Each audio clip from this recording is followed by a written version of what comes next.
Hi guys, இன்னைக்கு நம்ம இந்த வீடியோல ஒரு comedy romance supernatural medical drama Tamil டப்பிங்ல வந்திருக்கு. அதை பத்தி பார்க்க போறோம். இந்த சீரிஸ் 2022ல வந்த கோஸ்ட் டாக்டர். இதுல மொத்தம் 16 எபிசோட்ஸ் இருக்கு. IMDb ரேட்டிங் 7.9 அவுட் ஆஃப் 10க்கு. இந்த சீரிஸோட ரிவ்யூ பார்க்கறதுக்கு முன்னாடி இது மாதிரி நியூவா தமிழ் டப்ல வர கொரியன் சைனீஸ் டிராமாவோட அப்டேட் அண்ட் ரிவ்யூ பார்க்க நம்ம சேனலோட சப்ஸ்கிரைப் பெல் பட்டன் அமைக்கி நம்ம சீரிஸ் சொல்ல நீங்களும் ஒரு சோலா சேர்ந்துக்கோங்க.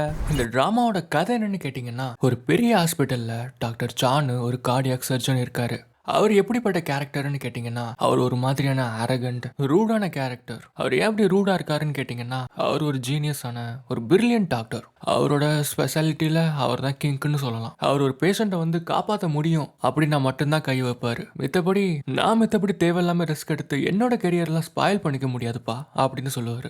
இதே சமயத்தில் இங்கே இன்டர்னா ஒருத்தர் சேர்றாரு. அவர் யாருன்னு கேட்டிங்கன்னா, இன்னொரு மெயின் லீடான சியாங் டாக். இவருக்கு தியரிலாம் அத்துப்படி, ஆனால் ப்ராக்டிகல்னு வந்துட்டா சின்னதா ரத்தத்தை பார்த்தா கூட பயப்படுற கேரக்டர். அப்படி இருந்து இவர் எதுக்கு டாக்டர் ஆனார் அப்படின்னு கேட்டிங்கன்னா, இவர் இந்த ஹாஸ்பிட்டலோட சேர்மேனோட பேர். அதனால இவரை ஃபோர்ஸ் பண்ணி டாக்டர் ஆக்குனாங்க. இவர் மனசுல பட்டது எல்லாத்தையுமே டப்புன்னு பேசிடுவாரு. அது இவரோட ஃபர்ஸ்ட் டே அப்போவே எசக்கு புசக்கா பேச டாக்டர் சாக்கு கடுப்பு வந்துடும். நீ என்கிட்ட இப்படி பேசுறியா, இருற அவனை பாத்துக்கிறேன் அப்படின்னு இருக்கிற வேலையெல்லாம் டாக் மேலே கட்டுவாரு. கேள்வி மேலே கேள்வியா கேட்டு கொள்ளுவாரு. இப்படிதான் ஆபரேஷன் ரூம்ல ஒரு ஸ்டிச் போட சொல்லி டாக்க கூப்பிட, நம்ம டாக் தான் ரத்தம்னா பயமாச்சு. அவர் பான்னு நிக்க, தம்பி நீ சரிப்பட்டு வர மாட்டேன், நீ இருந்து ஸ்டார்ட் பண்ணுப்பா ஓ அப்படின்னு விரட்டி விட்டுருவாரு. இது ஒரு பக்கெட் இருக்க, நம்ம டாக்டரோட எக்ஸ் கேர்ள் ஃப்ரெண்டோட அப்பா அந்த ஹாஸ்பிட்டல்ல சேருவாங்க. அவருக்கு ஹார்ட்ல கட்டி இருக்கும். இதை ரிமூவ் பண்ணாம விட்டா ஒரு 5 வருஷம் ஆழ்வாரு. இதை ரிமூவ் பண்ணி தேவையில்லாம ரிஸ்க் எடுத்தா ஒரு வருஷம் 2 வருஷம் தாங்கிறதே பெருசு அப்படின்னு சொல்லுவாரு. டாக்டரோட எக்ஸும் அதே தான் சொல்லுவாங்க, நீ எடுத்தது நல்ல முடிவு தான், காப்பாற்ற முடியாது அப்படின்னு. என்ன அப்படி சொல்றா,